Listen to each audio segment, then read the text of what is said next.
Miko, a talented girl, suddenly gains the ability to see demons around her. These spirits start doing strange things, but she pretends they're not there, even while bathing. Let me tell you, some of these ghosts are downright naughty. This insanely demonic girl finds a way to ignore the existence of ghosts and tries to live out her life normally in this ridiculous anime.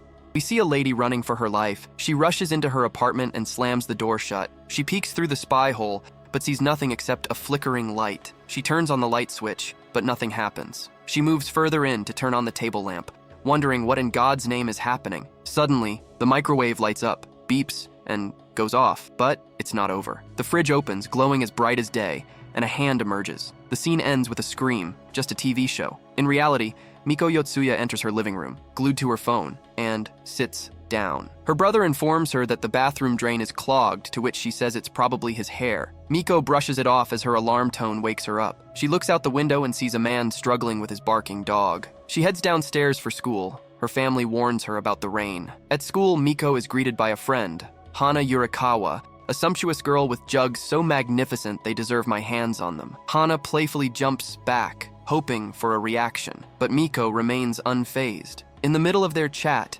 Yuria Niguredu, an arrogant, boss-like midget, demands they move out of her way. Without thinking, they step aside, watching her pass like royalty. Hana asks Miko if she knows who that was, but Miko is too distracted. In class, Miko is caught zoning out and is called on to read. Honestly, when does this get interesting? So far, the most exciting thing is Hana's endless appetite, which seems directly proportional to her assets. Miko uses the restroom but hears a loud bang and does nothing. Hana later suggests they go underwear shopping. After they part, Miko realizes she left her bag doll behind and heads back to school to retrieve it. Big mistake. She turns off the classroom light, grabs her doll, and notices a shadow darting past the door. With quick reflexes, she exits, but regrets not taking her mom's advice about the umbrella, now drenched in the rain. At the bus stop, she gets a message asking if she's okay. She replies with a selfie, but that exact photo is sent back to her, repeatedly, until her face starts glitching in the images. Panicked, she throws her phone. After a while, she picks up her phone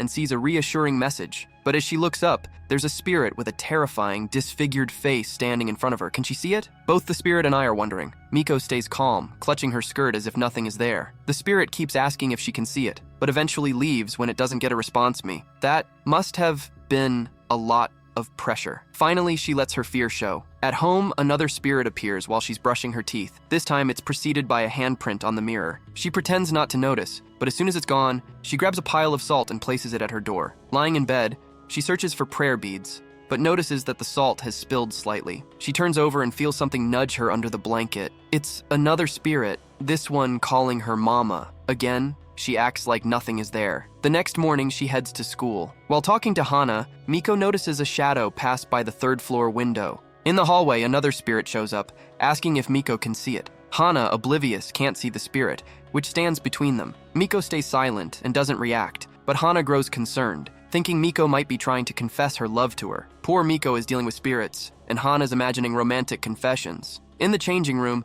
Hana talks about a show where a severed head was found in someone's locker. She asks Miko to open her locker, and though Miko is terrified, she reluctantly does. Fortunately, there's no severed head, but when Miko looks up, she spots a spirit's head. Staying calm, she tells Hana to dress up. Hana asks Miko to grab her phone, which is near the spirit. Miko, trying not to react, reaches for it, but the spirit screams as soon as she touches the phone. She barely keeps her cool. If it were me, everyone in a 5-block radius would have heard my banshee screech. Later, Hana approaches Miko in class and says she needs to put on her underwear because it's windy. Yup, this anime is as lewd as it gets and I'm here for it. Miko, distracted by spirits, wonders how Hana manages to keep her obliviousness intact. Hana asks Miko to join her in the changing room, but Miko quickly refuses. Hana dramatically slaps her own butt, and Miko's like, "What is this anime?" Eventually, they sit together, and Hana talks about food while pulling a book from the cabinet. A spirit's hand comes out with the book, wraps itself around Hana,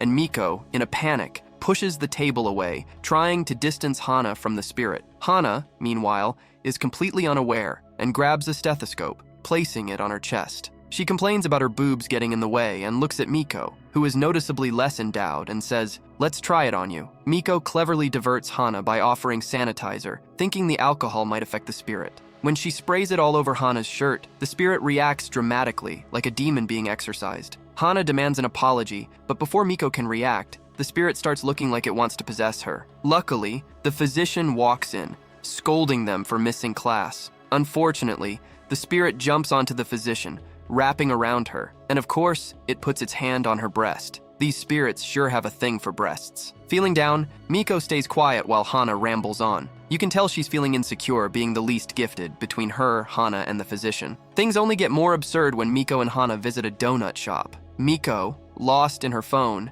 accidentally joins a line of spirits waiting to be eaten by a larger, nastier spirit. Hana pulls Miko out of the line, her hand landing squarely between Hana's, well, you know, Subarashi. Hana warns Miko to stop walking while staring at her phone unless she wants to die, and Miko sheepishly thanks her after realizing where the line was leading. Finally, Miko spots a cute cat and feels relieved to see something nice for a change. But her peace is short-lived. When Hana opens the cat's box, another grotesque spirit appears. Hana, completely unfazed, posts online looking for someone to adopt the cat. When a tall, intimidating black guy bumps into her, she's terrified, thinking he's dangerous. Another guy shows up wanting to adopt the cat, but Miko refuses because he's swarmed by a legion of spirits. Instead, she hands the cat to the black guy, who smiles as two pure white cat spirits appear around him. Miko rushes from home saying she's got to rush unless she'll miss the bus. She boards the bus and takes her seat. She notices an anomaly. Every time she raises her head,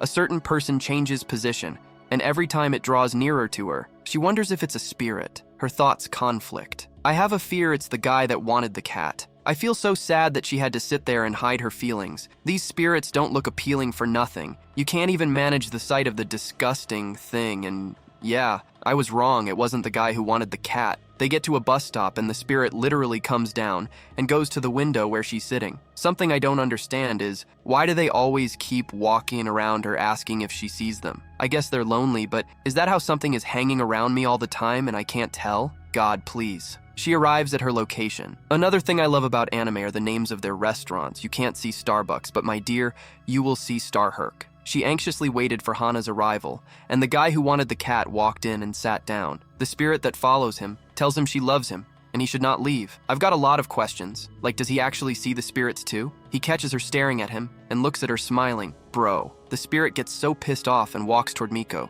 Miko is frightened and finds a way to deceive the spirit. It goes back to the love of its life. Hana arrives, and Miko gets them to leave. The guy calls her and says he saw her smiling at him. She doesn't answer him. She moves on to Hana, the girl that this Playboy was actually showing up. She's got her own legion of spirits too. Talk of two peas in a pod. He lies to the girl that came to him, that he wasn't just talking to Miko. He tells her he loves her and his spirit reacts. Lamau because Miko calls the girl and the boy birds of the same feather. Miko finally purchased the prayer beads she's been looking for. Hana purchased a rabbit doll, and we are told that she's got like 1 billion of them at home. Miko remembers how Hana is always attracting spirits. She decides to give Hana a pair of prayer beads. Hana is overjoyed and said she'll treat Miko to butt buns. It's supposed to be soft and delicious.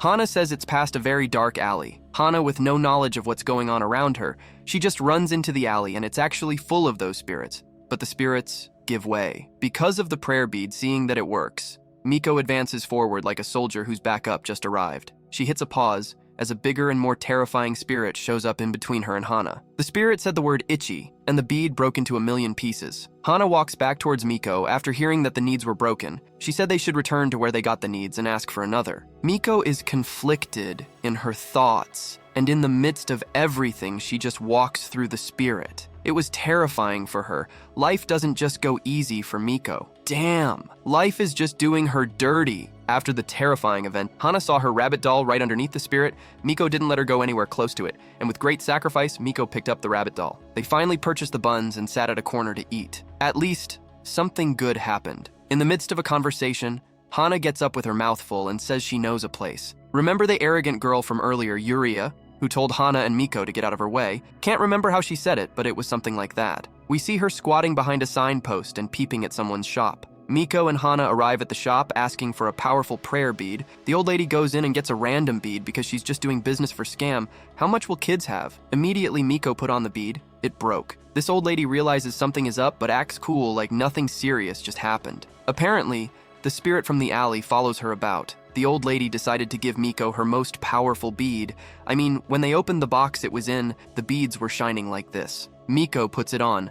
The spirit reacts, and still yet, the all-powerful glowing beads broke. The spirit eventually stopped following Miko at some point. Now she and Hana head home. Miko speaks lewd words and makes weird sounds in her sleep. She's awoken by her little brother's presence, who stands at the side of the bed and was just looking at her. She tells him not to meals her up in such a weird way. He teases her, asking if she had a dirty dream. He makes his way out of the room with the speed of light as Miko tries to throw a pillow at him. Miko can't remember her own dream. Miko and Hana go shopping for snacks, and it goes the usual way. Bursty Hana holds a lot of snacks, while brushless Miko holds just one snack. Miko goes to pay, and she's told the price is 110 yen. An echo follows it saying 103 yen. It was a spirit standing and acting as a counter cashier. Miko's parents bid them goodnight as they leave Miko and her little brother in the sitting room, watching TV. After their favorite horror show takes a break for a commercial, Miko gets up saying she wants to get a drink.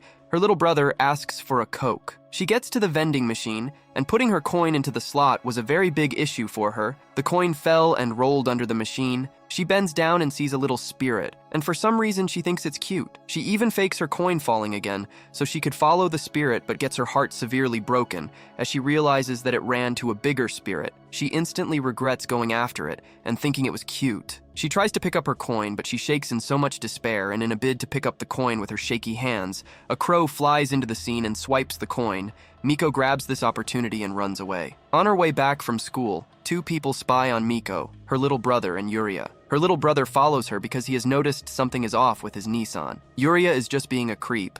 Miko goes to a bookstore. Her little brother follows behind. He hides by the shelf, wondering what his sister is hiding from him. Her little brother's name is Yotsuya. Miko drops the book she was holding. Kyusuke goes to where she was standing and sees a whole different book. He already has imaginations of her with a man. So, on getting to the bookshelf, what else could he see but a book titled 99 Ways to Please Your Lover? Miko gets home and draws herself a bath. She sits in the bath thinking about her experience. The spirits in the bookstore are not as scary as the ones in school. In this moment of peace, you should know by now, there's no time of peace for her. A spirit emerges from the depths of the water in the bath. Slowly, I can see her falling apart. She tries to get up and leave, and the spirit tells her to wait. She begins to tear up in frustration, but then her brother opens the door saying they should bathe together, but he gets embarrassed seeing her naked. FYI, he's naked too. He turns and says he'll bathe another time, but she calls him back saying she'll wash his back. He's a very smart and caring brother who just wants to know what's up with his sister. Miko wakes up and makes a wish that she won't see those disgusting things again. She walks down to the dining table and there it was. Well, let me tell you what it was. Remember when she went to get a drink and lost her coin to a crow? That bigger spirit that the smaller one ran to was there with her family in the living room. She froze like Sub-Zero was about to do fatality on her. The spirit approaches her and says she's gonna be late for school. Her family are really concerned about her and keep throwing in questions. The word boyfriend piqued the interest of the spirit. Miko sat on the table where her food was, and that evil spirit, that evil and demonic thing, licks her food. Jesus. Someone should exorcise this thing. How dare it? She can't eat that anymore, so she gets up and says she's leaving. Kyusuke gets up and follows her too. Miko gets outside and stops. She turns around and goes to the fridge. She picks up the cashew nut pudding she got a while ago from the store and takes it to a room where her father's picture is, and whoa, her father has been dead all this while? So we've been seeing a ghost? Ah, I had no idea. It didn't even reach my mind. I understand why she's crying. It must take a lot for her to withstand the trauma her mind is undergoing. They have a little daughter and father conversation. It seems Yuria has finally made up her mind to approach the old woman's shop,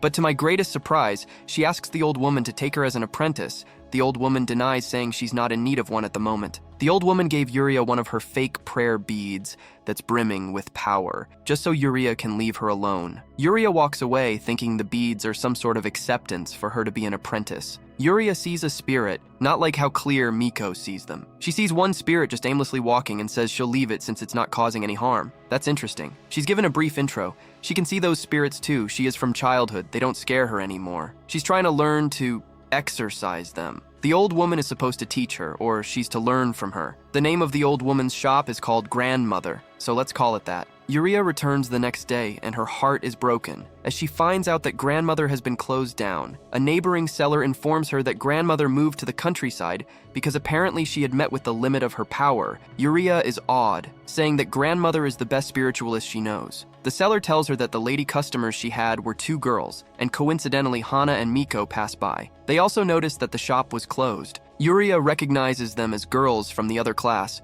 who are always together. She's like a friend like that too. She overhears Hana call her mentor's work flimsy. She was shocked to the depth of her flat chest. In light of that, she just collected the award of straighter curves than a ruler from Miko. She watches them as they move away together. She notices a spirit right in front of Hana's walk path. She's stunned by the fact that Miko uses the famous cockroach prank to avoid Hana walking through the spirit. Does she have the gift too? I bet that's what she's wondering to herself. After gym, Yuria makes Miko clean the gym with her in order to get some alone time. Once they were alone in a dark space, Yuria introduces herself and apologizes for the stress. Yuria pulls up with some cult-sounding lines saying she's been watching her, "You're one of us," and immediately, the balls behind her shaking, she turns back and sees the small spirits. Yuria explains how she's been watching Miko. She compliments her ability to ignore them. She informs us that those small spirits are usually in dark and damp places. They also like shiny things, so she threw in a few shiny bottle covers a while ago. Yuria said she can't be fooled that she sees them too. Miko denies seeing anything. Yuria points in a direction and Miko runs,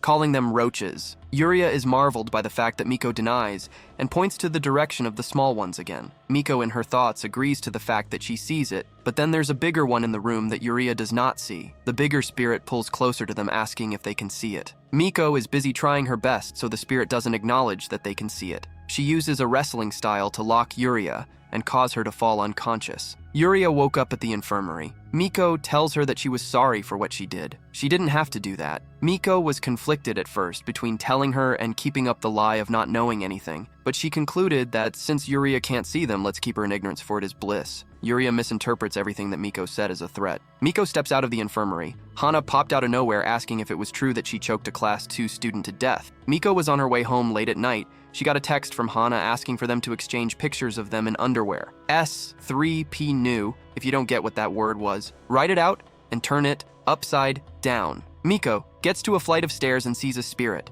She holds the tip of her skirt and was walking by it. It stretched out its hand and held her. That's when she turned around and realized it was not a spirit, but an elderly woman. Miko carries her to her home. Immediately they arrived at the old woman's home. The old woman's daughter showed up to claim grandma. A spirit shows up. Miko was scared at first, but she later shows the number that the spirit was saying to the old lady she helped. The old lady that was acting her age suddenly got back herself, went to the safe, got a hairpin, and prepared for dinner. Miko left there fulfilled. Even the spirit thanks her and takes his leave too. Hana and Miko visit a cake store, where Hana, as expected, goes for the special, while Miko sticks with the one farthest from the spotlight. After leaving, Miko suggests they visit Mr. D's donut store, but she's actually trying to avoid a large, grotesque spirit that looks like the Ripper standing in their path. Miko wakes from a nightmare about the same spirit from the previous day. Meanwhile, Hana oversleeps at home, her alarm failing overnight. As she eats a mountain of pancakes for breakfast, it's clear Hana comes from a rich family, explaining her endless energy and constant eating. Even her dog barks relentlessly as she leaves, reacting to the spirit from the day before, which has apparently followed her home. Hana, with her radiant spiritual aura, unwittingly provides the spirit with fuel as it roasts and devours smaller spirits using her aura, leaving Hana hungry yet again. Naturally, she pulls out another pancake and eats, restoring her aura instantly. On her way, Hana sees a boy crying because his dog ran into a restricted area. Moved by his distress and her love for dogs, Hana plays hero and ventures into the building, trembling all the way. Despite the presence of multiple spirits, her aura, or the higher demonic spirit, HDS, with her, keeps them at bay. She succeeds in the rescue, then later calls out to Miko, who turns around and is immediately terrified by the sight of the HDS accompanying Hana. Miko, desperate to help Hana, takes her to a shrine to try and exorcise the spirit. They offer prayers, with Hana focusing on her usual wish, eating delicious food, while Miko prays to rid them of the spirit. After praying, Miko notices 2 new small white spirits appear. While Hana chatters away, Miko is too focused on the HDS to care. The white spirits begin chanting and raise their hands, eventually severing the hands of the HDS. They try to do more, but one of the small white spirits is devoured by the HDS to restore itself. Hana, blissfully unaware, wants to capture a sunset selfie. She pulls Miko in for the shot, but struggles with the lighting. As Miko turns back, she sees a much larger, scarier white spirit that effortlessly crushes the HDS and even eats it. As Hana finally gets the right lighting for her selfie, Miko is on the verge of a meltdown. After Hana leaves, the two small spirits who were slain by the HDS reappear, speaking in a language Miko can't understand. The larger white spirit places its hand over Miko and simply says, "Thrice." Then they all vanish, leaving Miko standing there, completely traumatized. Yuria takes a bath and notices a small spirit in her tub, but she leaves without reacting. Reflecting on how Miko humiliated her, she vows to do something about it. Meanwhile,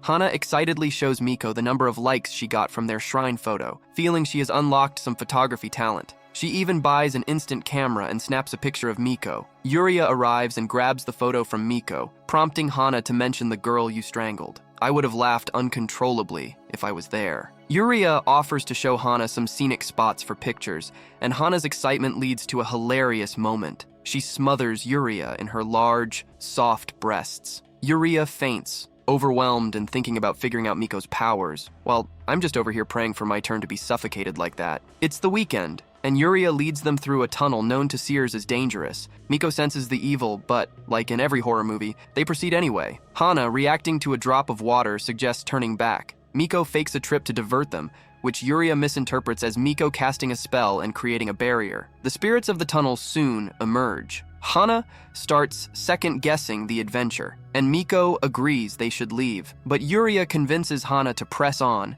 making Miko pose for a picture, even as she's surrounded by spirits. When Hana takes the shot, they're shocked by how many spirits appear in the photo. Things get worse when a bigger spirit, HDS2, shows up. A gruesome woman trapped in a giant iron container. Yuria, unable to see HDS2, thinks Miko is using her powers to destroy smaller spirits. Miko, meanwhile, is freaking out as HDS2 devours other spirits. Yuria's mind is blown, believing Miko is exorcising the spirits. She attempts to exorcise a little spirit herself, but Miko, wanting to get Hana out of harm's way, pulls the classic look, spider move. HDS2 eliminates most of the spirits, leaving only the one in front of Yuria, who still thinks she's responsible for the carnage. Then, HDS2 uses a chain to kill the little spirit, and Yuria thinks she did that too. As Yuria turns to boast, HDS2 jumps onto her back. Miko quickly pulls her into her flat chest. Ouch, that's gotta hurt,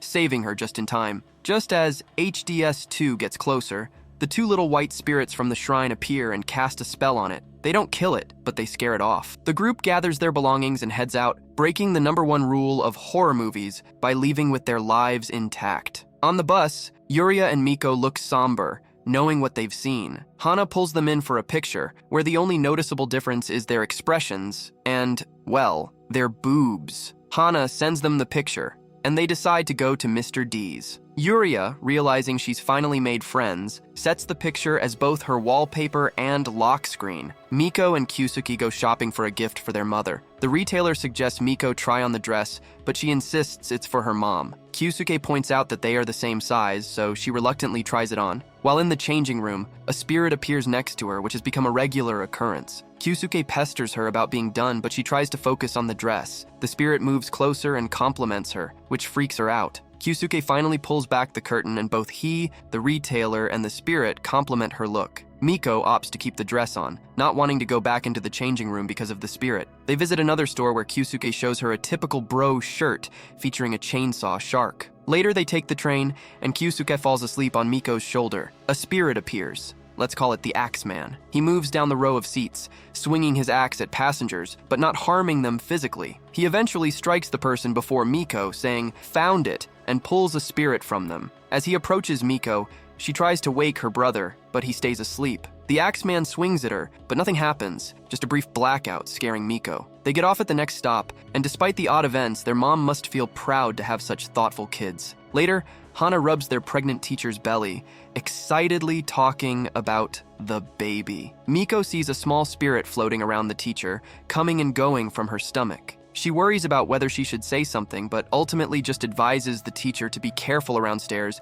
and not lift heavy objects. The teacher is puzzled by Miko's warning and reveals that this is their second pregnancy, their first being a stillborn boy. Miko realizes that the spirit hovering around is the stillborn child. Hana, getting emotional, hugs the teacher, offering to help change diapers in the future. As Miko heads home, she reflects on why she sees these spirits and whether she should confront them like Yuria and her grandmother do. She stops at a vending machine and sees a grotesque spirit inside, but chooses to ignore it. She buys herself a drink and moves on. The next day, Hana complains about a butterfly on the vending machine, completely unaware of the spirit lurking nearby. Miko sarcastically thanks Hana for her wisdom about ignoring problems. Then, their substitute teacher enters, and Miko is immediately filled with dread. The class murmurs about how nice he seems, but Miko recognizes him. He's the man who tried to adopt the cat earlier, but was turned down. Miko doesn't want him as their teacher because of the numerous spirits surrounding him. This situation is definitely not going to be fun for anyone. The substitute teacher, Tuno Zen, walks in,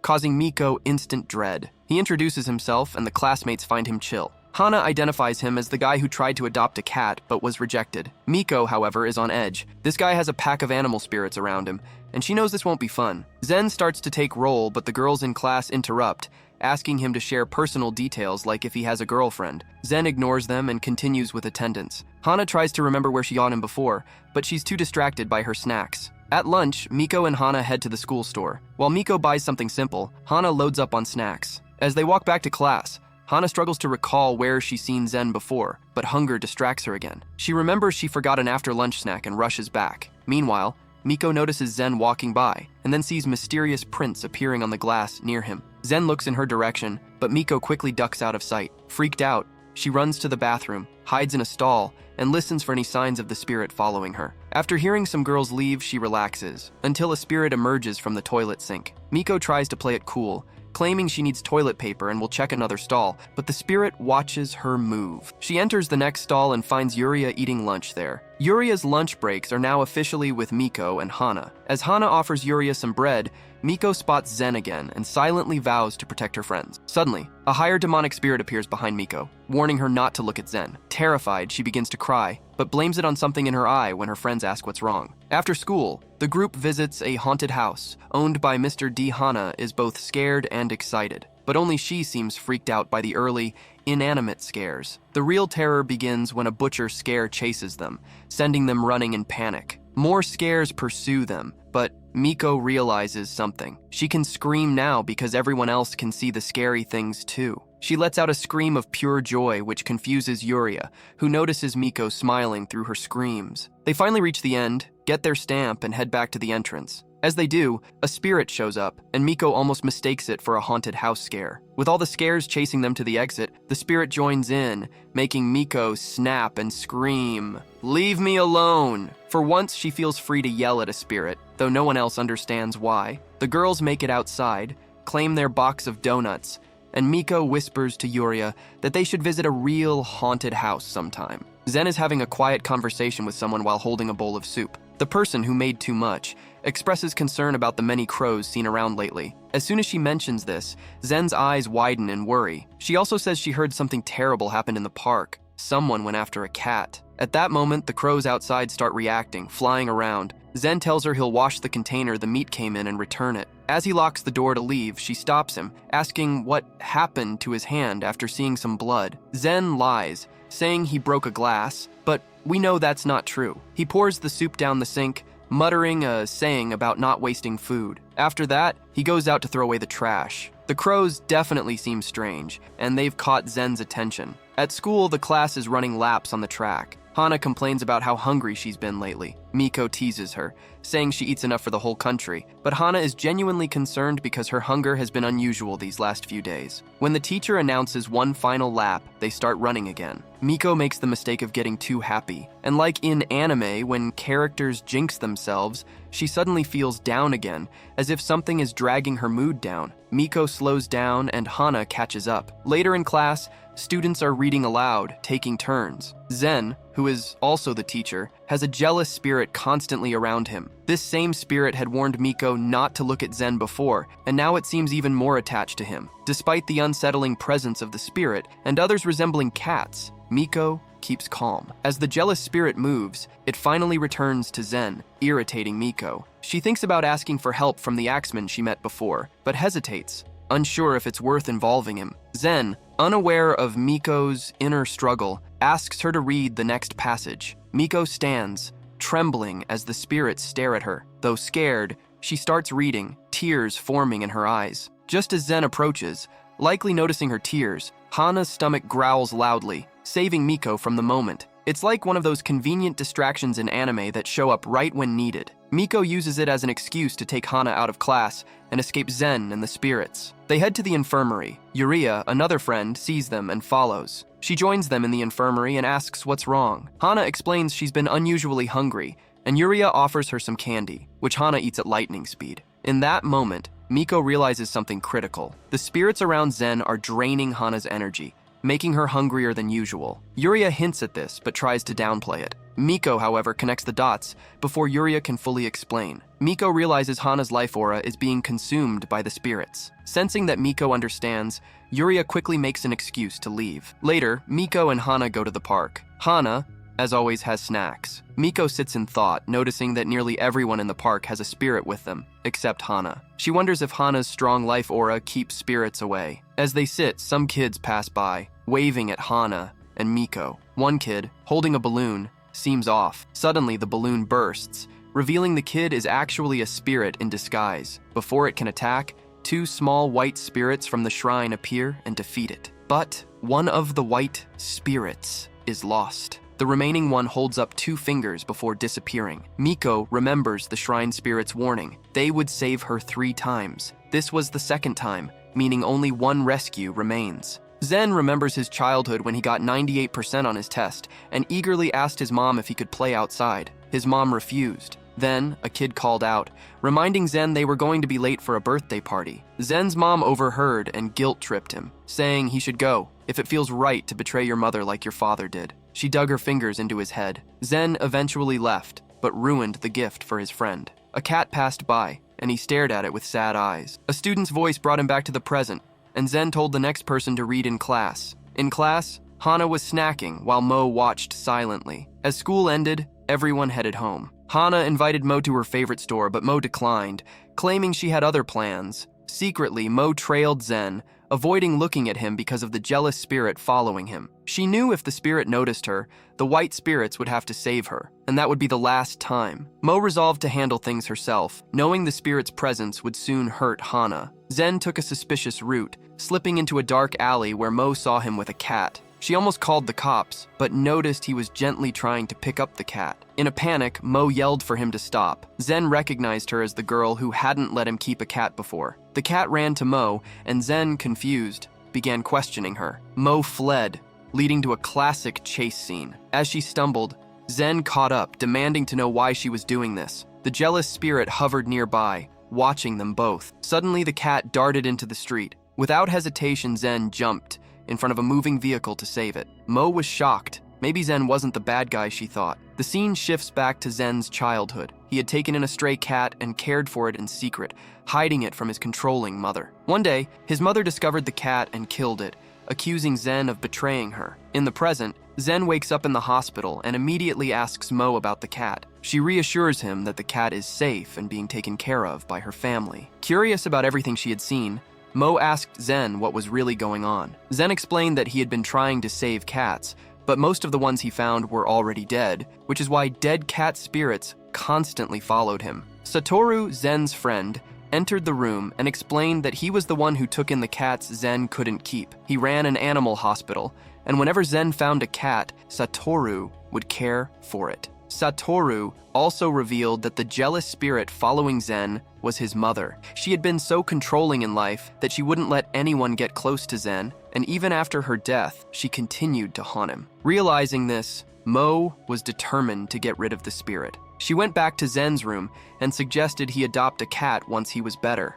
Zen refused, saying it wouldn't be safe because the spirit of his mother wouldn't allow it. Mo then confronted the spirit directly, telling it to let Zen go. The spirit screeched, realizing Mo was speaking to it. Mo ran into the hallway, knowing the white spirits would come. When the spirit attacked, the white spirits appeared and extinguished it for good. With the spirit gone, Zen confusedly asked, "What are you doing over there?" The spirit thought Zen was talking to it, but he was speaking to Mo, standing behind it. Enraged, the spirit tried to attack, but the white spirits made it vanish for good. Mo cried, relieved, while Zen, clueless, called her weird. Outside, Hana remarked that the clouds looked yummy, while Yuria apologized for keeping things from Hana earlier. Hana comes around, bursting with energy, and suggests they all go to Butt Buns, a local restaurant she's been inspired to visit after gazing at the clouds. A week later, Zen drops by Miko's house to adopt the cat. Kook, Miko's little brother, yells in protest, but his mom holds him back. Miko hands the cat over to Zen, telling him to take good care of it. Zen smiles, promising he will. Later, Hana and Miko sit in a cozy restaurant, sipping drinks and chatting about Zen adopting the cat. Miko explains that Zen can't keep the cat at his apartment because of a strict no pets policy. Instead, Zen plans to have a friend care for it. Hana is shocked, joking that Zen having friends feels unlikely given his somewhat offbeat behavior, like someone with a few screws loose. Meanwhile, Zen reflects on the hospital incident when Miko pleaded with the jealous spirit, saying, "Please set him free." As he's deep in thought, his doorbell rings. To his annoyance, it's the same old woman who keeps bringing him stewed meat. In a moment of clarity, Zen realizes that Miko's words weren't just about the spirit. Maybe she was telling him to free himself, be honest with others. Gathering his courage, Zen tells the old lady that he doesn't like food cooked by others, as it makes him queasy. Politely, he says, "Arigato," and closes the door in her face. Outside, the woman grumbles, baffled as to how Zen figured out she'd slipped something into the stew. The episode moves in quick scenes. Hana and Miko head out to watch a movie, but Hana leaves Yuria behind, explaining that Yuria hasn't seen the first film. Hana checks her phone and urges Miko to hurry because a particular flavor of popcorn is about to sell out. Meanwhile, Yuria, at home, watches her own show, wondering if Miko and Hana have already left for the sequel. In the countryside, Hana's grandmother receives a mysterious letter with no return address. Inside is a picture from the day Hana and Miko visited the shrine. Though the faces are obscured, the grandmother instantly recognizes them. The story takes a dark turn as a man lurks in an alley, threatening some stray cats, claiming he wants their eyes. Before he can act, Zen steps in, tasers him, and leaves the scene. The police later put up a missing persons poster for the man. Back in class, Hana shows Mo a picture of her beloved stuffed bunnies, excited that there's a new addition to her collection. Mo squints at the photo, but can't tell the difference between the old and new bunny. Zen briefly enters, informing the class that their regular teacher has given birth, leaving everyone overjoyed. While chatting with Hana in the hallway, Mo hears the familiar jingle of a bell, the same one she usually hears when the white spirits save her. Realizing she's never thanked them, she decides to visit the shrine. The journey feels daunting, like climbing the steps to the Jade Palace from Kung Fu Panda. When she reaches the altar, 2 white spirits appear, followed by the larger one. Mo offers gifts, but they're rejected, and the larger spirit morphs into something scarier. The scene fades as Mo wakes up abruptly, unsure if it was all a dream. She wakes to find her little brother staring down at her, teasing her for sleepwalking again. Shaking off the strange encounter, Mo gets ready and heads to school. It's getting easier for her to ignore the spirits, though things still feel strange. As she reminisces about an earlier episode when Hana hugged her tightly from behind, pressing her chest into Mo's back, Yuria suddenly shows up, greeting them warmly. The trio continues, laughing and chatting, with Hana's insatiable appetite being the hot topic of conversation, as always. Let's just be thankful that everything is finally over. Or is it? Comment your thoughts and like and subscribe so you'll know when we drop the next season.